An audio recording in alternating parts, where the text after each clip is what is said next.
السلام علی رسول اللہ قال اللہ تعالی وَاعْبُدْ رَبَّكَ حَتَّى يَأْتِيَكَ الْيَقِينُ کہ اے نبی پاک صلی اللہ علیہ وسلم آپ اپنے رب کی عبادت کیجئے یہاں تک کہ موت آ جائے، یعنی موت آنے تک، آخری دم تک، جب تک جان میں جان ہے تب تک اپنے رب کی عبادت کیجئے۔ یہ یقین سے مراد موت ہے، یقین سے مراد معرفت نہیں۔ اس سلسلے میں صحیح بخاری میں فتح الباری کے اندر بڑی وضاحت سے بیان کی۔ قال بخاری قال سالم الموت، سالم نے کہا ہے کہ یہاں یقین سے مراد موت ہے۔ اور یہ سالم کون ہے جانتے ہیں؟ قال سالم هذا هو سالم بن عبداللہ بن عمر رضی اللہ تعالی عنہما۔ یہ جو سالم ہیں عبداللہ بن عمر کے بیٹے، یعنی حضرت عمر فاروق رضی اللہ تعالی عنہ کے پوتے ہیں۔ عمر فاروق رضی اللہ تعالیٰ عنہ کے پوتے نے بیان کیا ہے کہ یقین سے مراد موت ہے، بخاری کے اندر موجود ہے۔ اسی طرح سے ابن جریر طبری رحمۃ اللہ علیہ نے اپنی تفسیر میں لکھتے ہیں کہ عن سالم ابن عبداللہ وَاعْبُدْ رَبَّكَ حَتَّى يَأْتِيَكَ الْيَقِينُ قال الموت۔ تو سالم بن عبداللہ سے انہوں نے بھی روایت کیا ہے کہ انہاں یقین سے مراد موت ہے۔ اور ذرا میں تو اس کو آپ کو ایک واقعہ سناتا چلوں، صحیح بخاری کے اندر ہے اور فتح الباری میں بھی اس کو ذکر کیا گیا ہے۔ تو ام علا ایک انصاری صحابیہ ہیں، ٹھیک ہے، انصاریہ صحابیہ ہیں۔ ام علا وہ فرماتی ہیں کہ جنہوں نے نبی اکرم صلی اللہ علیہ وسلم سے بیعت بھی کی تھی، وہ فرماتی ہیں کہ اخبرتہ، انہوں نے خبر دی ہے کہ ان عثمان بن مظعون طار له سهمه في السكنى حين اقرعت الانصار سكن المہاجرین۔ یہ خبر دے رہی ہیں کہ جب جو مہاجرین آئے تھے ہجرت کر کے مکہ سے مدینہ جب پہنچے تو انصاریوں نے آپس میں قرعہ اندازی کی۔ قرعہ اندازی میں عثمان بن مظعون رضی اللہ تعالی عنہ کا نام نکلا، تو ان کا نام، یہ ام علا کہتی ہیں کہ ہمارے خاندان میں ان کا نام نکلا۔ اب یہ ان کے خاندان میں آ گئے تو وہ کہتی ہیں قالت ام العلا فسكن عندنا عثمان بن مظعون فاشتكى فمرضناه حتى اذا توفي وجعلناه في ثيابه۔ وہ فرماتی ہیں کہ ہمارے حصے میں عثمان بن مظعون رضی اللہ تعالی عنہ آئے، اب وہ ہمارے گھر میں وہ ساکن ہو گئے اور رہنے لگے۔ تو ایک دن کیا ہوا، وہ بیمار ہو گئے، اور بیمار یہاں تک ہوئے کہ بیماری بڑھ گئی اور اسی بیماری میں وہ وفات پا گئے، یعنی موت آ گئی۔ فمرضناہ، ہم نے ان کی پوری تیمارداری جہاں تک ہو سکتی تھی کیے، حتیٰ اذا توفی، یہاں تک کہ ان کی وفات ہو گئی۔ جب وفات ہو گئی تو جعلناہ فی ثیابہ، تو انہی کے کپڑے میں ہم نے ان کو کفنا دیا، نلا دھلا کر کے۔ تو جب کفنا دیا تو دخل علینا، اب ذرا غور کیجیے، دخل علینا رسول اللہ صلی اللہ علیہ وسلم، نبی اکرم صلی اللہ علیہ وسلم ہمارے پاس آئے۔ فقلت، تو اب یہ ام علا فرماتی ہے کہ میں نے جب نبی اکرم صلی اللہ علیہ وسلم ہمارے گھر میں داخل ہوئے، جب ان کو کفنایا جا چکا تھا، تو وہ فرماتی ہے کہ میں نے نبی اکرم صلی اللہ علیہ وسلم کی موجودگی میں کہا کہ رحمت اللہ علیک ابا الصائب، یہ عثمان بن مظعون رضی اللہ عنہ کی کنیت، کہ ابو صائب اللہ آپ پر رحم کرے، اللہ کی رحمت ہو آپ پر۔ اور آگے وہ فرماتی ہیں کہ فشہادتی علیک اکرمک اللہ، اور میری یہ گواہی ہے کہ اللہ تعالیٰ نے آپ کے ساتھ اکرام کیا ہے، آپ کی عزت افزائی کی ہے، میں گواہی دیتی ہوں اس بات کی۔ ام علا نے نبی اکرم صلی اللہ علیہ وسلم کے سامنے ان پر رحمت کی دعا بھی کی اور کہا کہ میں گواہی دیتی ہوں اس بات کی کہ اللہ نے آپ کی عزت افزائی کی ہے، آپ کی تکریم کی ہے، آپ کی تکریم کی ہے اور آپ کی بڑائی اور عزت کی ہے۔ فقال لی نبی صلی اللہ علیہ وسلم ما یدریک ان اللہ اکرمہ، آپ صلی اللہ علیہ وسلم، وہ فرماتی ہیں کہ اللہ کے رسول صلی اللہ علیہ وسلم نے فرمایا کہ ام علا تمہیں کیسے پتا کہ اللہ نے ان کی عزت افزائی کی ہے، ان کی تکریم کی ہے اور ان کی عزت کی ہے، کیسے تمہیں پتا؟ قالت، تو وہ کہتی ہیں کہ قلت لا ادری بأبی انت و امی یا رسول اللہ، میرے ماں باپ قربان اللہ کے رسول صلی اللہ علیہ وسلم آپ پر، مجھے پتا تو نہیں لیکن میرا جی کہتا ہے کہ اللہ نے آپ کی، ظاہر سی بات ان کے اعمال۔ تو فقال رسول اللہ صلی اللہ علیہ وسلم اما عثمان فقد جاءه واللہ الیقین، رہی بات عثمان کی تو اللہ کی قسم انہیں یقین آ گیا، یعنی موت آ گئی۔ یہاں یقین سے مراد دیکھیں بالکل کلیئر وہی لفظ ہے، وَاعْبُدْ رَبَّكَ حَتَّى يَأْتِيَكَ الْيَقِينُ۔ آپ فرماتے ہیں اما عثمان فقد جاءه واللہ الیقین، کہ اللہ کی قسم رہی بات عثمان کی تو انہیں یقین آ گیا، یعنی موت ان کی آ گئی، موت سے دو چار ہو گئے. وَإِنِّي لَأَرْجُو لَهُ الْخَيْرَ، اور مجھے اللہ کی ذات سے یقین ہے، مجھے اللہ کی ذات سے امید ہے خیر کی. عثمان بن مظعون رضی اللہ تعالیٰ عنہ کے بارے میں مجھے اللہ کی ذات سے خیر کی امید ہے. اور آگے کہتے ہیں واللہ ما ادری، آہا جملہ دیکھیں، بخاری کی روایت ہے، واللہ ما ادری وانا رسول اللہ ما یفعل بہ. اللہ کی قسم، آپ نے ایک تو قسم کھائی، دوسرے اپنے رسالت و نبوت کا حوالہ دیا، اور لا علمی کا اظہار کیا کہ اللہ کی قسم ہے میں اللہ کا رسول ہوں، لیکن مجھے پتہ نہیں کہ عثمان بن مظعون کے ساتھ کیا معاملہ اللہ کرے گا.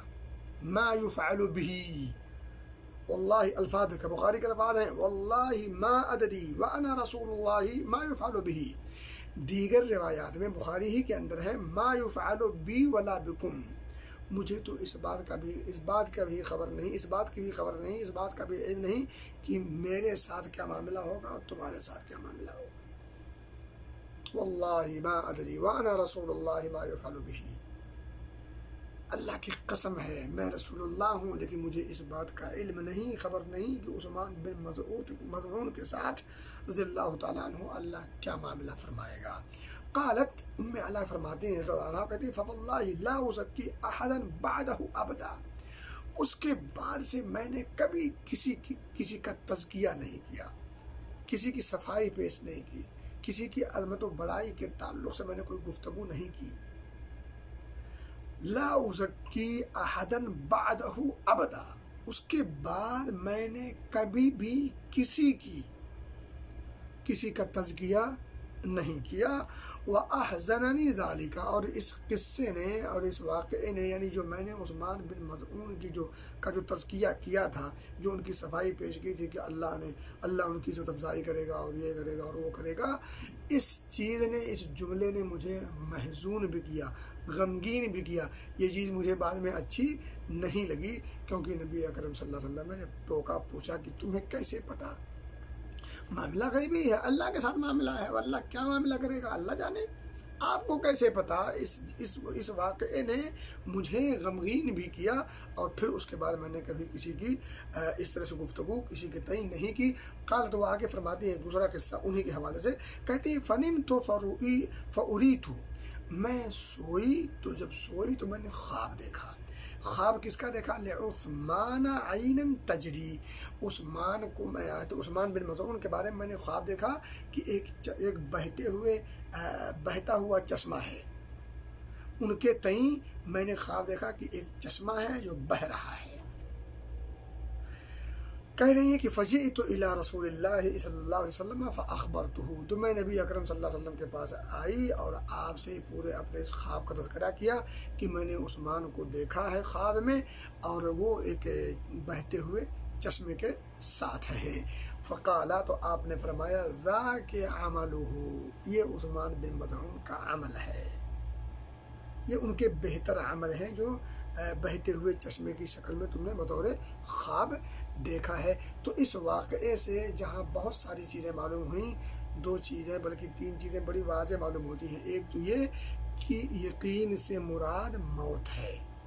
دوسری بات یہ معلوم ہوتی ہے کہ اللہ کے رسول صلی اللہ علیہ وسلم عالم الغیب نہیں ہے، نہیں تھے، اور نہیں آپ صلی اللہ علیہ وسلم کو علم غیب نہیں تھا. تیسری بات یہ معلوم ہوتی ہے، بڑی واضح باتیں ہیں، بہت سارے مسائل سے معلوم ہوتے ہیں لیکن تین موٹی باتیں. تیسری بات معلوم ہوتی ہے کہ غیبی چیزوں کے بارے میں کسی کے تئیں خصوصاً تزکیہ نہیں کرنا چاہیے کہ فلاں جنتی ہے، فلاں جہنمی ہے، فلاں تو ایسا ہے، فلاں ویسا ہے. غیبی چیزیں ہیں جس کی حقیقت کا پتہ نہ ہو، اس کے بارے میں لب کشائی نہیں کرنا چاہیے. ہاں، شریعت نے جن کے بارے میں وضاحت کر دی، فلاں جنتی، ان کو جنتی ہم مانیں گے، فلاں جہنمی، ہم ان کو جہنمی مانیں گے. فلاں کی جو ہے تصفیہ کر دیا، فلاں کا تزکیہ کر دیا، فلاں کے بارے میں وضاحت کر دی. جو وضاحتیں ملتی ہیں ان کو ہم مانیں گے، بیان کریں گے. لیکن اگر اللہ رب العزت نے خاموشی اختیار کی، اللہ کے رسول صلی اللہ علیہ وسلم نے بھی خاموشی اختیار کی، تو ہم کسی کے بارے میں لب کشائی نہ کریں، نہیں کرنا چاہیے. اور بہت ساری مطلب باتیں معلوم ہوتی ہیں. بہرحال تو کہنے کی بات یہ ہے کہ یقین سے ایک انسان کو اللہ رب العزت کی عبادت یقین تک کرنی ہے، یعنی موت تک کرنی ہے. اور آپ نے سورہ مدثر میں شاید پڑھا ہو یا سنا ہو کہ جہنمی جب جہنم میں چلے گئے تو جنتی آرام سے بیٹھ کر کے آپس میں سوال کریں گے. تو جب سوال کرتے کرتے وہ جہنمیوں سے سوال کر لیں گے، ما سلککم فی سقر، اللہ بچائے، تم کو جہنم میں کس چیز نے ڈھکیل دیا؟ تو وہ کہیں گے کہ ہم نماز نہیں پڑھتے تھے. پہلا جواب، جہنم میں داخلے کا بنیادی سبب، سر فہرست بنیادی اسباب میں سے کیا ہوگا؟ لم نکو من المصلین، ہم نماز نہیں پڑھتے تھے. ولم نکو نطعم المسکین، مسکین کو کھانا نہیں کھلاتے تھے، مسکین کو کھانا نہیں کھلاتے تھے. وَكُنَّا نَخُوضُ مَعَ الْخَائِضِينَ، اور بیٹھ کے گپ شپ کرنے والوں کے ساتھ گپ شپ کیا کرتے تھے. جی بھائی چگلی، بیٹھ کر کے مجلس سبھا لگا لگے ہیں، بیٹھے ہیں گپ شپ کر رہے ہیں، ادھر کی باتیں کر رہے ہیں. اور باتوں میں ہم ٹھٹھا مذاق کرتے کرتے کچھ باتیں اسلام اور اللہ اس کے رسول کی باتوں کو بھی ہم ہنسی مذاق میں ٹال دیتے ہیں اور ہنسی مذاق کر جاتے ہیں. وَكُنَّا نَخُوضُ مَعَ الْخَائِضِينَ وَكُنَّا نُكَذِّبُ بِيَوْمِ الدِّينِ، اور قیامت دن کا ہم انکار کرتے تھے. حَتَّى أَتَانَا الْيَقِينُ، یہاں تک کہ ہمیں یقین آ گیا. کس بات کا یقین آ گیا؟ موت آ گئی. اچھا کچھ لوگ جو ہے جو ملحد ٹائپ کے ہوتے ہیں نا، ملحدین نے یقین سے مراد معرفت لیا ہے. کہتے ہیں کہ کچھ لوگ جس کو ہم کہتے ہیں پہنچی سرکار، پہنچی ہستی. ارے یہ پہنچی کچھ نہیں ہوتا. اللہ کے رسول صلی اللہ علیہ وسلم، دیگر انبیاء کرام اور ان کے دیگر متبعین جو ان کے اصحاب تھے، ان لوگوں سے زیادہ کوئی اللہ رب العزت کی معرفت پا سکتا؟ ان لوگوں سے زیادہ کوئی اللہ رب العزت کے حقوق کو سمجھ سکتا؟ نہ ان سے زیادہ اللہ کی معرفت کسی کو حاصل ہو سکتی تھی، نہ حاصل ہوئی، اور نہ ہی ان سے زیادہ کسی نے اللہ کی صفات کو، خوبیوں کو جانا، پرکھا اور پہچانا. لیکن اللہ رب العزت کو سب سے زیادہ وہ جانتے بھی تھے، سب سے زیادہ پہچانتے بھی تھے، سب سے زیادہ اس کے حقوق کو مانتے بھی تھے، اور حقوق کو کما حقہ ادا کرنے کی کوشش بھی کرتے تھے. اور وہ عبادت بھی سب سے زیادہ کرتے تھے، اور عبادت پر مواظبت ہمیشہ بھی برتتے تھے، اور وہ عبادت کرتے رہے یہاں تک کہ اللہ رب العزت کو پیارے ہو گئے. اب ان سے زیادہ کوئی بڑا نہ معرفت والا ہو سکتا ہے، اور ان سے زیادہ بڑا کوئی عابد بھی نہیں ہو سکتا ہے. یہ ان کی کون سی معرفت ہے کہ ایک اسٹیج، ایک وقت ایسا آتا ہے کہ جب انہیں معرفت حاصل ہو جاتی ہے تو ان سے تکلیفیں، جو شریعت کی جو تکالیف ہیں، نماز، روزہ، حج، زکوٰۃ اور یہ اور وہ، یعنی شریعت کی ساری پابندیاں ان سے اٹھ جاتی ہیں، ختم ہو جاتی ہیں. اب یہ شریعت کے پابند نہیں ہوتے ہیں. یہ کفر ہے، یہ ضلالت و گمراہی ہے، یہ جہالت کی انتہا ہے. تو یہ ملحدین کے اقوال ہو سکتے ہیں، یہ مومن کا شیوا نہیں ہو سکتا، مومن کی سوچ نہیں ہو سکتی. تو کہنے کی بات یہ ہے کہ مومن جو ہوتے ہیں وہ مرتے دم تک عبادت کرتے ہیں، کیونکہ اللہ رب العزت کا مطالبہ ہے مومن سے، مرتے دم تک عبادت کرو. اور جہاں کہیں بھی آپ سنیں کہ وہ فلاں صاحب اب عبادت نہیں کرتے، اب نماز نہیں پڑھتے، اذان ہوتی ہے ہوتی رہے، ان سے کوئی سروکار نہیں، وہ نماز نہیں پڑھتے، وہ اب یہ نہیں کرتے اور وہ نہیں کرتے. کیوں بھائی؟